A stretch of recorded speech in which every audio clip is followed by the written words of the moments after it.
Hello everyone, welcome to Sukaushal. आज हम फिर नेक्स्ट क्लास लेके आए हैं आपके लिए प्रीवियस ईयर क्वेश्चंस की, हमारा जो अकाउंटेंट वाला एग्जाम है उसके लिए। तो चलिए क्लास को स्टार्ट करते हैं। सबसे पहला जो फर्स्ट क्वेश्चन है वो है the price elasticity of demand is defined as the responsiveness of, यानी कि जो प्राइस इलास्टिसिटी होती है डिमांड की, जो देखो डिमांड इलास्टिसिटी क्या होती है कि डिमांड में किसी फैक्टर की वजह से कितने चेंजेज हो रहे हैं। और जो इलास्टिसिटी है वो तीन टाइप की होती है।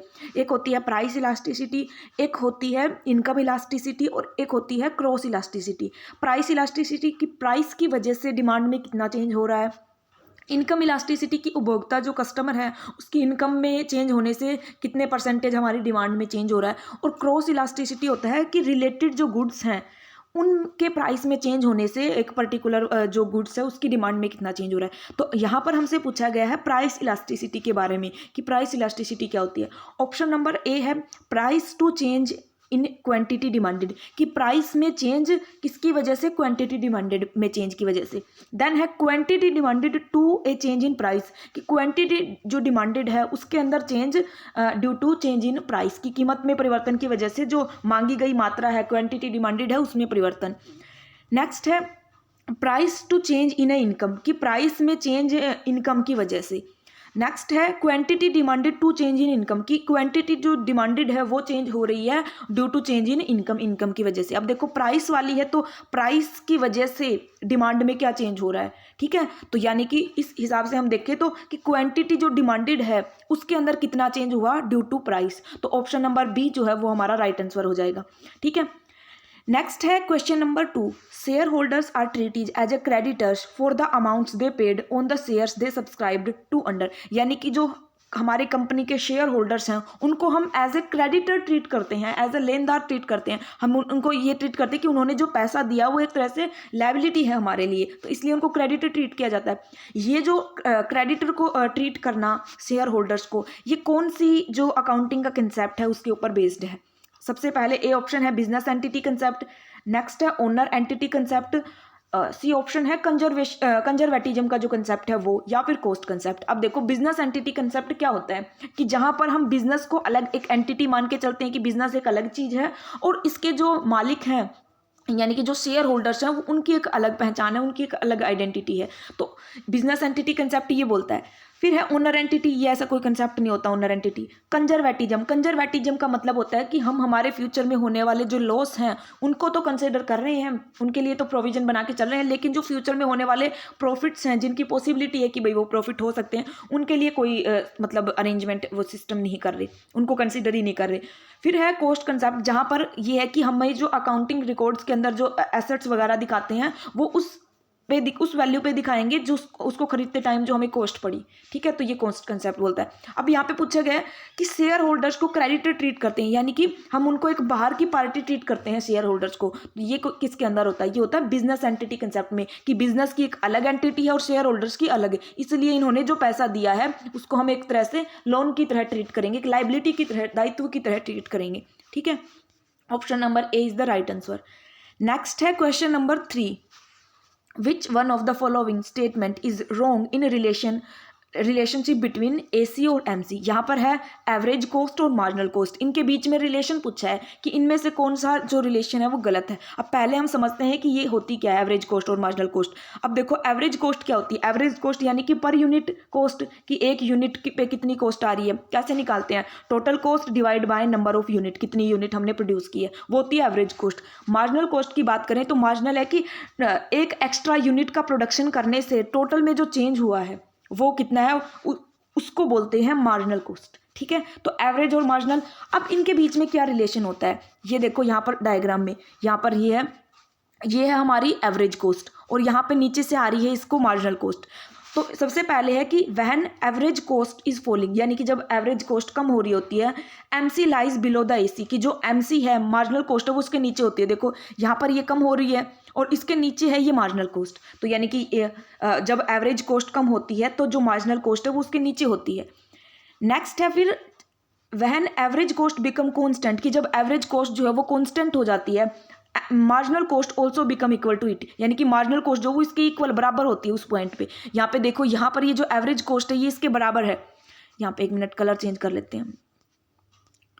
देखो यहाँ पर ये जो है हमारी एवरेज कॉस्ट जो है वो कांस्टेंट है, और यहाँ पर ये इसको मार्जिनल कॉस्ट जो है इसको कट कर रही है, यानी कि जहाँ पर जो एवरेज कॉस्ट है वो कांस्टेंट होती है वहाँ पर मार्जिनल कॉस्ट इसके बराबर होती है। ठीक है, नेक्स्ट है third point, when average cost start increasing, कि जब एवरेज कॉस्ट बढ़ने लगती है, यहाँ पर हमारी एवरेज कॉस्ट जो है यहाँ से बढ़ रही है ये, तो जो मार्जिनल कॉस्ट है वो इसके ऊपर होती है। ये देखो ये मार्जिनल कॉस्ट इसके ऊपर है, मतलब यहाँ पर ये एवरेज कॉस्ट है और मार्जिनल कॉस्ट इसके ऊपर है। नेक्स्ट है फिर marginal cost curve always cuts average cost at its minimum point from below, यानी कि जो मार्जिनल कॉस्ट है वो हमेशा एवरेज कॉस्ट को इसके जो मिनिमम पॉइंट है उस पे काटती है, और वो भी नीचे से। तो ये देखो यहाँ पर ये मार्जिनल कॉस्ट नीचे से आ रही है और ये है हमारी एवरेज कॉस्ट, तो ये इसको नीचे से कट कर रही है। ठीक है, तो ये चारों पॉइंट है। एक बार दोबारा से देखो, जब एवरेज कॉस्ट कम होती है तो मार्जिनल कॉस्ट उसके नीचे होगी। ठीक है, फिर जब एवरेज कॉस्ट कांस्टेंट होती है तो मार्जिनल कॉस्ट उसके बराबर होगी, उसको कट करेगी। फिर है कि जब एवरेज कॉस्ट जो है वो बढ़ रही होती है तो मार्जिनल कॉस्ट उससे ऊपर होती है, यानी कि उसके ऊपर होती है। फिर है जो मार्जिनल कॉस्ट है वो एवरेज कॉस्ट को कहाँ पे कट करती है, वो उसके जो मिनिमम पॉइंट है ना वहाँ पे नीचे से कट करती है। ठीक है, तो ये रिलेशन। अब क्वेश्चन पे आते हैं। अब देखो यहाँ पे रिलेशन पूछा गया है, ये पूछा है कि कौन सा गलत है। ऑप्शन ए है both AC and MC are calculated from TC, यानी कि दोनों को टोटल कॉस्ट से कैलकुलेट करते हैं। ये तो सही है, हमने पता है कि total cost divide by number of unit तो आती है हमारी एवरेज कॉस्ट, और जो हमारी मार्जिनल है वो है कि टोटल कॉस्ट में कितना चेंज हुआ है, तो वो होती है मार्जिनल। तो दोनों को टोटल कॉस्ट से निकालते हैं। नेक्स्ट है if AC falls MC will rise, यानी कि जब एवरेज कॉस्ट कम हो रही होती है तब जो मार्जिनल कॉस्ट है वो बढ़ रही होती है। ऐसा तो हमने कहीं नहीं पढ़ा। नेक्स्ट है फिर average cost rises marginal cost also rises, यानी कि जब एवरेज कॉस्ट बढ़ रही है तो मार्जिनल कॉस्ट भी बढ़ती है। ये पॉइंट सही है। नेक्स्ट है for the minimum point of AC, यानी कि जो AC है उसका जो मिनिमम पॉइंट है average cost is equal to marginal, वहाँ पर जो एवरेज और मार्जिनल है वो दोनों बराबर होती हैं। ये पॉइंट बिल्कुल सही है, हमने लास्ट पॉइंट पढ़ा। तो कौन सा पॉइंट गलत है? B option. तो राइट आंसर हो जाएगा if AC falls MC will rise. Next है question number 4, which year is known as the year of great divide for India's population, यानी कि इंडिया की जो पॉपुलेशन है उसमें जो मेन एक चेंज का या इसको जिसको ग्रेट डिवाइड भी बोला जाता है वो जो ईयर है वो कौन सा था। तो सिंपल फैक्चुअल क्वेश्चन अगर आपने पढ़ा है तो आता है, वरना नहीं। तो ये जो ईयर है वो है 1921। ऑप्शन नंबर डी जो है वो हमारा राइट आंसर हो जाएगा। जो 1921 था उस टाइम पे हमारी जो पॉपुलेशन है, मतलब उस टाइम के बाद हमारी जो पॉपुलेशन है उसमें कॉन्स्टेंट ग्रोथ रही, लेकिन उससे पहले ऐसा नहीं होता था। ठीक है, यानी कि जो पॉपुलेशन ग्रोथ है वो बहुत ही कम होती थी 1921 से पहले, और उसके बाद में जो इंडिया की पॉपुलेशन है उसकी ग्रोथ जो है वो कंसिस्टेंट रही है लगातार।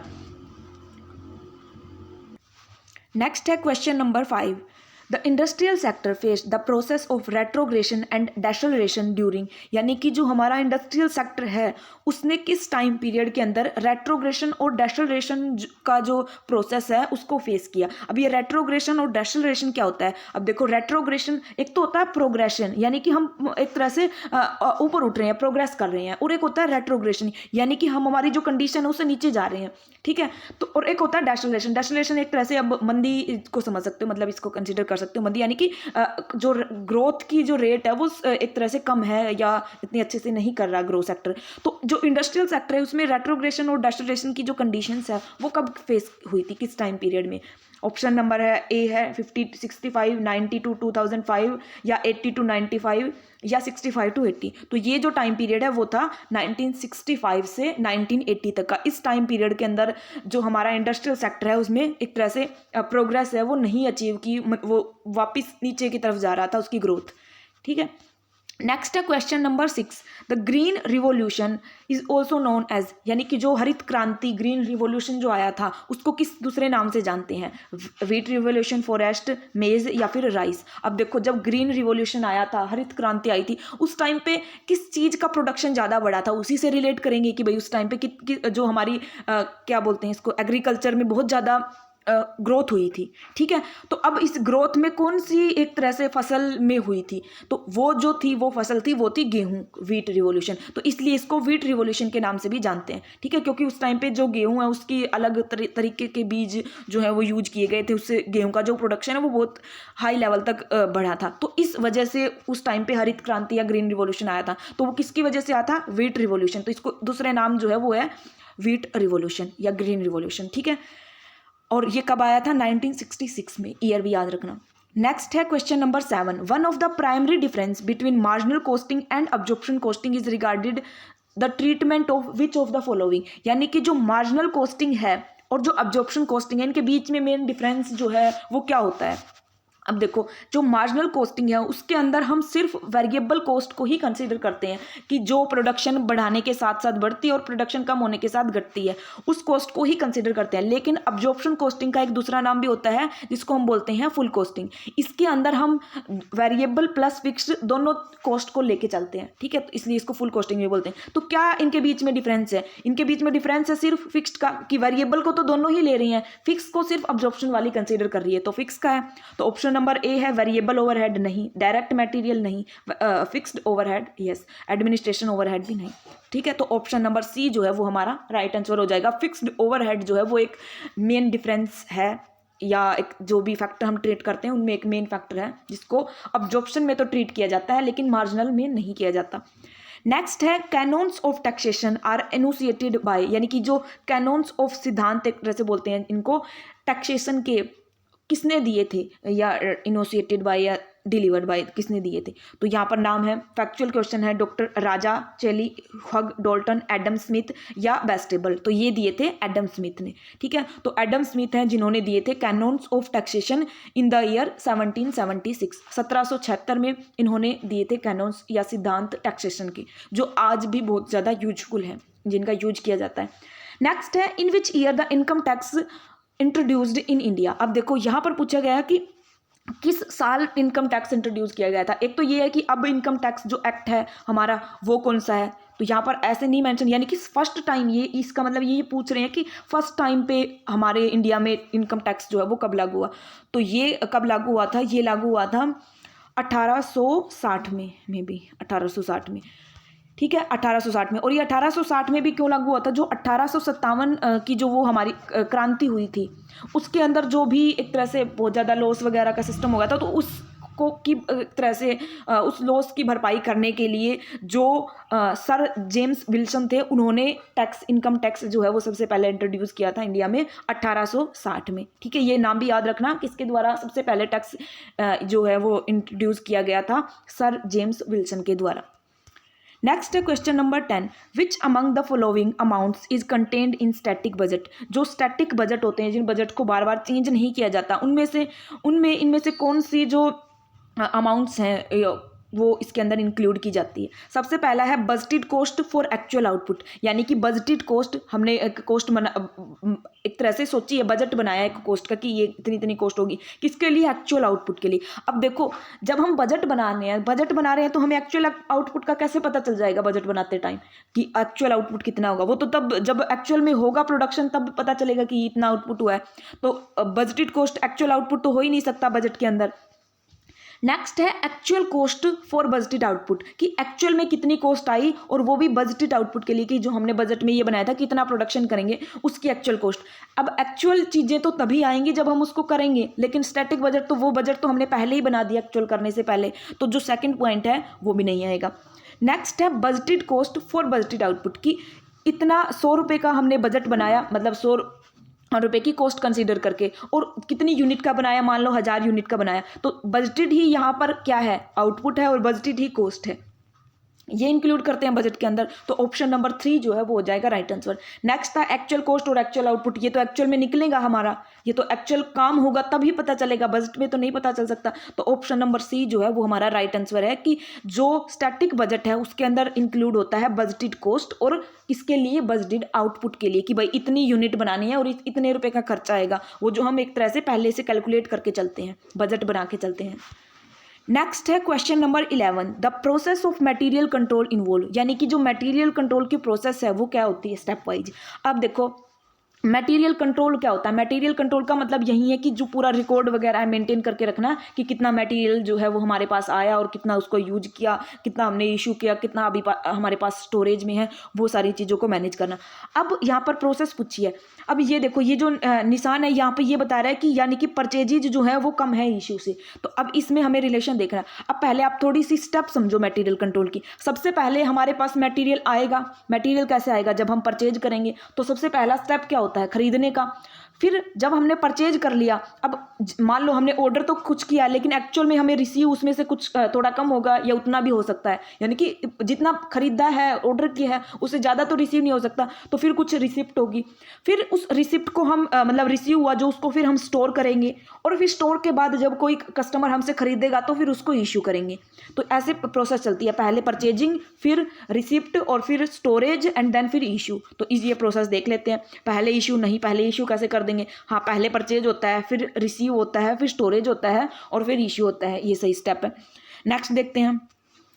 पहले परचेज है फिर स्टोरेज है, नहीं, पहले परचेज होगी फिर रिसीव करेंगे। ठीक है, तो ऑप्शन नंबर बी जो है वो हमारा राइट आंसर हो जाएगा for the process of material control. Next है question number 12। Cost sheet simply refers to statement of the cost, यानी कि जो कॉस्ट शीट है उस वो किस चीज़ का स्टेटमेंट होता है? कॉस्ट शीट क्या होती है? कॉस्ट शीट जिसके अंदर हम सारी कॉस्ट के बारे में डिटेल्स लिखते हैं कि कितने का सिस्टम में कितने कितने एलिमेंट की क्या कॉस्ट रही, वो सारी चीज़ें। अब इस कॉस्ट शीट जो है वो किससे रिलेटेड होती है? गुड्स प्रोड्यूस, जो सामान हमने बनाया है, रॉ मटेरियल से रिलेटेड, या जो सामान हमने बेचा है उसकी डिटेल लिखी होती है, या फिर गुड्स मैन्युफैक्चर और सोल्ड, दोनों। अब देखो कितनी हमने बनाई है, उस पर क्या खर्चा आया है, बेच रहे हैं तो वो बेचने वाली चीज़ जो है क्या क्या बेची है, सारी डिटेल्स होगी कॉस्ट शीट में। तो ऑप्शन नंबर डी जो है वो हमारा राइट आंसर हो जाएगा, goods manufacture and sold. Next है question number 13। Which one of the following is not the objective of cost accounting? बिल्कुल आसान है कि कॉस्ट जो अकाउंटिंग हम करते हैं उसका ऑब्जेक्टिव कौन सा नहीं है। सबसे पहला है प्राइस, सेलिंग प्राइस जो है वो पता लगाना। नेक्स्ट है प्रॉफिट जो है हर एक्टिविटी का वो पता लगाना, या फिर ऑर्गेनाइजिंग के अंदर हेल्प करना, या है कॉस्ट को कंट्रोल करना। अब देखो कॉस्ट अकाउंटिंग है तो कॉस्ट से रिलेटेड सारे काम होंगे, कॉस्ट को कंट्रोल भी किया जाएगा। अब सेलिंग प्राइस कैसे डिसाइड होता है? जब हमें कॉस्ट पता चलती है उसमें हम प्रॉफिट जोड़ेंगे तभी सेलिंग प्राइस डिसाइड होता है। तो कॉस्ट अकाउंटिंग के अंदर ये वाला सिस्टम भी आ जाएगा। नेक्स्ट है प्रॉफिट जो है वो असरटेन करना हर एक्टिविटी से। अब देखो कॉस्ट में ही हमें पता चलता है कि इस एक्टिविटी की करने की कॉस्ट ये है और इससे रिवेन्यू ये जनरेट हुआ है, तभी पता चलेगा कि हर एक्टिविटी से कितना प्रॉफिट हो रहा है, तो वो भी कॉस्ट अकाउंटिंग के अंदर ही आएगा। फिर ऑर्गेनाइजिंग में हेल्प करना, कॉस्ट अकाउंटिंग में ऐसा कोई काम नहीं होता, मतलब ये ऑब्जेक्टिव नहीं होता कि ऑर्गेनाइजिंग में हेल्प करना, ये मैनेजमेंट का फंक्शन है ऑर्गेनाइजिंग। ठीक है, तो ऑप्शन नंबर सी हमारा राइट आंसर हो जाएगा। नेक्स्ट है question number 14। Bank reconciliation statement is prepared with the help of, यानी कि जो बैंक रिकंसिलेशन स्टेटमेंट एक कंपनी बनाती है ये किसकी हेल्प से बनाया जाता है? अब देखो पहले तो मतलब पता होना चाहिए क्या होता है bank reconciliation statement. Bank reconciliation statement company बनाती है ताकि वो अपनी जो उसने कैश बुक के अंदर जो उसने कैश बुक जो है उसके अंदर जो अपनी वो रिकॉर्ड कर रखा है बैंक का बैलेंस। अब देखो जो कैश बुक होती है उसके अंदर दो कॉलम होते हैं, एक कैश का कॉलम होता है, एक बैंक का, कि कैश में कितने ट्रांजैक्शन हुए और बैंक से कितने ट्रांजैक्शन हुए। तो ये जो कैश बुक का बैंक कॉलम है इसके अंदर जो जो भी उसने एंट्रीज की, और एक बैंक का स्टेटमेंट कि बैंक ने दिया कि भाई आपकी ये ट्रांजैक्शन हुई, इन दोनों के हिसाब से एक वो बनाती है, बैंक रिकंसिलेशन स्टेटमेंट बनाती है मैच करने के लिए कि भाई हमने ये जो एंट्रीज वगैरह की है ये सारी सही है क्या नहीं। तो अब आखिर बैंक में जो यहाँ पे बैलेंस बचा हुआ है वो हमारा बैंक रिकंसिलेशन में भी बचना चाहिए। मतलब ये जो अकाउंट्स यहाँ पे प्रिपेयर किया है इसको वेरीफाई करने के लिए एक तरह से कि भाई ये सही बनाया, एक अलग स्टेटमेंट बनाया जाता है जिसको बोलते हैं बैंक रिकंसिलेशन स्टेटमेंट। अब यही बोल रहे हैं कि बैंक रिकंसिलेशन स्टेटमेंट किसकी हेल्प से प्रिपेयर किया जाता है? सबसे पहला है बैंक स्टेटमेंट। हाँ, बैंक स्टेटमेंट हम यूज करते हैं। नेक्स्ट है bank statement and bank column of cash book, यानी कि बैंक स्टेटमेंट भी और जो कैश बुक है उसका जो बैंक वाला कॉलम है, दो कॉलम होते हैं, कैश कॉलम एक बैंक कॉलम, कि वो जो बैंक कॉलम और बैंक स्टेटमेंट दोनों का यूज किया है। हाँ, दोनों तो यूज होते हैं। नेक्स्ट ऑप्शन देखते हैं bank statement and cash column. Cash column का यूज नहीं होता, हम बैंक से रिलेटेड ट्रांजैक्शंस की एंट्रीज को वेरीफाई करने के बना रहे हैं, तो कैश कॉलम का नो रोल, तो ऑप्शन नंबर 3 तो नहीं होगा। नेक्स्ट है bank column of the cash book and cash column of the cash book, यानी कि बैंक और कैश कॉलम दोनों नहीं, सिर्फ बैंक कॉलम को ही लेते हैं। तो ऑप्शन नंबर इस हिसाब से हमारा 2 जो है वो बेस्ट है कि बैंक स्टेटमेंट और bank column of cash book. Next है question number 15, loss from a speculation business for of a particular year can be set off in the same year. यानी कि जो स्पेकुलेशन इनकम टैक्स से related है, जो speculation business है उसमें अगर हमें लॉस होता है तो उस लॉस को हम किस इनकम के साथ एक तरह से सेट ऑफ कर सकते हैं। सबसे पहला है profit and gain from any business, कि किसी भी बिजनेस का प्रॉफिट एंड गेन हो, या है profit and gain from any business other than speculation, कि स्पेकुलेशन के अलावा जो अदर बिजनेस हैं उनके प्रॉफिट से, या फिर इनकम ऑफ स्पेकुलेशन बिजनेस, या फिर इनकम ऑफ अदर सोर्स या दूसरे सोर्सों से जो इनकम है। अब देखो जो स्पेकुलेशन का जो लॉस होता है उसको सिर्फ स्पेकुलेशन की ही इनकम के साथ सेट ऑफ किया जा सकता है, तो ऑप्शन नंबर सी हमारा राइट आंसर हो जाएगा। अब देखो जो लॉस ऑफ स्पेकुलेशन होता है ना, स्पेकुलेशन बिजनेस से जो भी लॉस हुआ उस लॉस को सिर्फ इनकम स्पेकुलेशन बिजनेस वाली के साथ सेट ऑफ किया जा सकता है। लेकिन अगर हमारा नॉन स्पेकुलेटिव बिजनेस का लॉस है, यानी कि स्पेकुलेशन बिजनेस के अलावा जो दूसरे बिजनेस है उनका जो लॉस है उसको हम स्पेकुलेशन वाली जो इनकम है उसके साथ भी सेट ऑफ कर सकते हैं। ठीक है, याद रखना है, ये कंफ्यूज मत हो जाना इसमें। देखो जो स्पेकुलेशन बिजनेस का लॉस है उसको सिर्फ स्पेकुलेशन वाली इनकम के साथ ही सेट ऑफ कर सकते हैं, लेकिन दूसरे जो बिजनेस है उनका जो लॉस है उसको स्पेकुलेशन की जो इनकम है उसके साथ भी सेट ऑफ किया जा सकता है। तो इस हिसाब से हमारा ऑप्शन नंबर सी जो है income of speculation business right answer हो जाएगा। नेक्स्ट है सेक्शन से रिलेटेड है, ये भी इनकम टैक्स से रिलेटेड है। Exemptions under section 54 is available to, कि जो सेक्शन 54 है उसके अंडर एग्जाम्पशंस मिलती है, वो किसको मिलती है? सभी एसएससी को, इंडिविजुअल या एचयूएफ दोनों को, या फिर इंडियन कंपनीज को। अब देखो सब हम समझते हैं पहले ही सेक्शन 4 है क्या, किससे रिलेटेड है। तो जो एग्जाम्पशंस है अंडर सेक्शन 54 उसके अंदर एग्जाम्पशन मिलती है कैपिटल गेन पे। और कैपिटल गेन कैसा? जो कैपिटल गेन अराइज होता है ट्रांसफर ऑफ कैपिटल एसेट्स, कि कैपिटल एसेट्स जो है वो कोई ट्रांसफर कर रहा है, उसको ट्रांसफर से जो उसको कैपिटल गेन हुआ उस कैपिटल गेन से रिलेटेड एग्जाम्पशन मिलती है सेक्शन 54 में। और ये भी कौन सी होती है? जब लॉन्ग टर्म रेजिडेंशियल हाउस या प्रॉपर्टी जो है उसको बेचा जाता है। जैसे मान लो कोई एक पर्सन, कोई फैमिली रह रही है किसी घर में और उस घर को वो बेच रहे हैं, रेजिडेंशियल हाउस है उसको वो बेच रहे हैं, और उसको बेचने से उनको जो फायदा हुआ वो होता है कैपिटल गेन। उस कैपिटल गेन से जो एक मतलब वो जो कैपिटल गेन है उसके ऊपर टैक्स से एग्जाम्पशन मिलती है सेक्शन 54 में। अब देखो ये जो एग्जाम्पशन है 54 वाली, ये मिलती है सिर्फ इंडिविजुअल को और एचयूएफ को, यानी कि हिंदू अनडिवाइडेड फैमिली को और इंडिविजुअल को। तो ऑप्शन इस हिसाब से हमारा option number C right answer हो जाएगा। इंडिविजुअल और एचयूएफ इनको मिलती है exemption under section 54। Next question number 17, direct material total variance can be analysed into. देखो डायरेक्ट मटेरियल टोटल वेरिएंस क्या होता है, पहले इसी को समझते हैं। जो डायरेक्ट मटेरियल है, अब यहाँ पर क्या होता है डायरेक्ट मटेरियल टोटल वेरिएंस में हम यहाँ पर वेरिएंस डिफरेंस देखते हैं किस चीज़ का, कि हमने एक जैसे देखो कि किसी सामान को बनाने के लिए क्या कॉस्ट आएगी, ठीक है, एक स्टैंडर्ड कॉस्ट कंसीडर करके चलते हैं। फिर इस मतलब जो हम एक आउटपुट भी कि भाई इतनी यूनिट से इतना मटेरियल यूज करेंगे, तो एक मटेरियल स्टैंडर्ड मटेरियल बोल सकते हैं कि भाई कितना यूज होगा, तो वो दो चीज़ें लेके चलते हैं। अब देखो कॉस्ट किससे रिलेटेड है? प्राइस से रिलेटेड है कि भाई कितना प्राइस पड़ेगा, कितने की कीमत की पड़ेगी, और मटेरियल की कितना मटेरियल यूज होगा। यानी कि जैसे देखो एक प्रोडक्ट बनाना है उसके लिए 4 यूनिट यूज करेंगे, 5 यूनिट यूज करेंगे, तो इस तरह से प्रोडक्ट, तो दो चीज़ें लेके चलते हैं मटेरियल में, एक तो स्टैंडर्ड प्राइस या कॉस्ट कि कितनी कीमत का पड़ेगा, और फिर कितनी यूनिट हम मटेरियल की यूज करेंगे, तो दो चीज़ें। तो जो डायरेक्ट मटेरियल टोटल वेरिएंस है इसके दो पार्ट्स होते हैं। एक होता है डायरेक्ट मटेरियल प्राइस वेरिएंस, जहाँ पर हम प्राइस का डिफरेंस देखते हैं कि हमने बजटेड या स्टैंडर्ड जो प्राइस है वो क्या फिक्स किया था और एक्चुअल प्राइस क्या आया है, और एक हमने स्टैंडर्ड मटेरियल क्या कितना यूनिट सोचा था और एक्चुअल में कितना मटेरियल की हमें कॉस्ट पड़ी है। तो एक तो हो गया डायरेक्ट मटेरियल प्राइस वेरिएंस, और एक हो गया डायरेक्ट मटेरियल यूसेज वेरिएंस, यानी कि कितना यूज हुआ है मटेरियल, वो तो दो पार्ट्स होते हैं। तो इस हिसाब से हमारा ऑप्शन नंबर सी जो है वो राइट आंसर हो जाएगा। प्राइस एंड यूसेज वेरिएंस दो पार्ट्स होते हैं डायरेक्ट मटेरियल टोटल वेरिएंस के। नेक्स्ट है question number 18, the market system where there is only one buyer for a particular goods and service. Economics से रिलेटेड है, markets अलग अलग टाइप होते हैं ना, तो एक ऐसा मार्केट सिस्टम जहां पर ओनली वन बायर, केवल एक ही खरीदने वाला है, for a particular goods and service, किसी वस्तु सेवा को खरीदने वाला सिर्फ अकेला है। तो देखो यानी कि यहाँ पर जो क्रेता है, जो खरीदने वाला है, बायर जो है वो एक पर्सन ही है। तो ऐसी जो मार्केट है उसको हम किस नाम से जानते हैं? मोनोपोली, परफेक्ट कंपटीशन, ओलिगोपोली या मोनोस्पोनी? तो इसका नाम होता है मोनोस्पोनी। ऑप्शन नंबर डी हमारा राइट आंसर हो जाएगा। मोनोपोली क्या होती है? जहां पर एक ही बेचने वाला हो, ठीक है, सेलर एक ही और खरीदने वाले बहुत सारे। परफेक्ट कंपटीशन जहां पर बेचने वाले भी बहुत सारे हैं और खरीदने वाले भी बहुत सारे हैं। ओलिगोपोली क्या होती है? ओलिगोपोली होती है जहां पर 3-4 ही बिजनेसेस हैं, मतलब बिजनेस यूनिट है, फर्म है जो बेचती हैं और बहुत सारे खरीदने वाले हैं। और मोनोस्पोनी क्या होती है? जहां पर एक ही खरीदने वाला है, बायर जो है ना, खरीदने वाला वो सिर्फ एक ही है। तो ऑप्शन नंबर डी हमारा राइट आंसर हो जाएगा। नेक्स्ट है question number 19, what do you mean by the term business angel? Business angel जो टर्म है इसका क्या मतलब होता है? अब देखो, बिजनेस एंजल या एंजल टैक्स, आपने ऐसी कोई टर्म सुनी होगी। बिजनेस एंजल क्या होते हैं? ये होते हैं इन्वेस्टर्स, और वो इन्वेस्टर्स जो स्टार्टअप में इन्वेस्ट करते हैं। स्टार्टअप जो नए नए स्टार्टअप खुलते हैं ना, जिन पे बहुत ज़्यादा रिस्क होता है पैसे का, वहाँ पर पैसे इन्वेस्ट करते हैं, उनको बोलते हैं बिजनेस एंजल।